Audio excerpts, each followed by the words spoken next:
Hello guys, അപ്പോൾ invest ചെയ്ത് കഴിഞ്ഞിട്ടുണ്ടെങ്കിൽ റെന്റ് കളക്ട് ചെയ്യാൻ പറ്റുന്ന പ്രോപ്പർട്ടീസോ ബിൽഡിങ്ങോ കാര്യങ്ങളൊക്കെ ഉണ്ടോ എന്ന് എൻക്വയറി ചെയ്യുന്ന ആൾക്കാർക്ക് വേണ്ടിയിട്ട് ഒരു അടിപൊളി റൂം നമുക്ക് സെയിലിന് വന്നിട്ടുണ്ട്. പയ്യന്നൂർ ടൗണിന്റെ ഹൃദയഭാഗത്ത് 300 സ്ക്വയർ ഫീറ്റിൽ 2 ഷട്ടറുള്ള ഒരു കിട്ടിലെ റൂമാണ്. ഗ്രൗണ്ട് ഫ്ലോറിലാണ് വരുന്നത്. റൂമിനോട് ചേർന്നിട്ട് അത്യാവശ്യം ഒരു നല്ല സ്പേസും പിന്നെ റോഡ് സൈഡും ആണ് റൂം വരുന്നത്. പ്രൈസ് എന്ന് പറഞ്ഞാൽ 60 ലക്ഷം രൂപയാണ്. ഇൻവെസ്റ്റ് ചെയ്യാനാണെങ്കിൽ കണ്ണും പൂട്ടി ചെയ്യാൻ പറ്റുന്ന ഒരു അടിപൊളി പ്രോപ്പർട്ടി റൂമാണ്. താല്പര്യമുള്ളവർ സ്ക്രീനിൽ കാണുന്ന നമ്പറിൽ പെട്ടെന്ന് കോൺടാക്ട് ചെയ്യുക. ബാക്കിയുള്ള ഡീറ്റെയിൽസും കൂടി ഒന്ന് കണ്ടു നോക്കാം കേട്ടോ. ഇതാണ് നമ്മുടെ റൂമിന്റെ ഫ്രണ്ടിലൂടെ പോകുന്ന റോഡ് കേട്ടോ.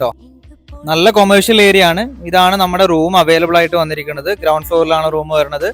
2 ഷട്ടർ ആണ്, 2 സൈഡിലും ഷട്ടർ അവൈലബിൾ ആണ്. ടോട്ടൽ 300 സ്ക്വയർ ഫീറ്റ് ആണ് വരുന്നത്. പ്ലെയിൻ ആയിട്ട് എടുക്കുന്ന റൂമാണ്. വർക്ക് എടുക്കണമെങ്കിൽ അങ്ങനെ എടുക്കാം. നല്ലൊരു കഫ്റ്റീരിയ, അതുപോലെ തന്നെ ചെറിയ ബേക്കറി, സലൂൺസ്, പിന്നെ ഫാർമസി കാര്യങ്ങളൊക്കെ തുടങ്ങാൻ പറ്റിയ ഒരു റൂമാണ്. ടൗണിന്റെ സെന്റർ ആണ്. ഇവിടുന്ന് 50 മീറ്റർ പോയി കഴിഞ്ഞാൽ മെയിൻ ടൗണിലോട്ടുള്ള എൻട്രൻസ് ആണ്. ഈ റൂം എടുത്തിട്ട് റെന്റിന് വിടുവാണെങ്കിൽ ഏകദേശം 25,000 ഒരു മന്ത്ലി റെന്റ് കളക്ട് ചെയ്യാൻ പറ്റുന്ന റൂമും കൂടിയാണ്. സോ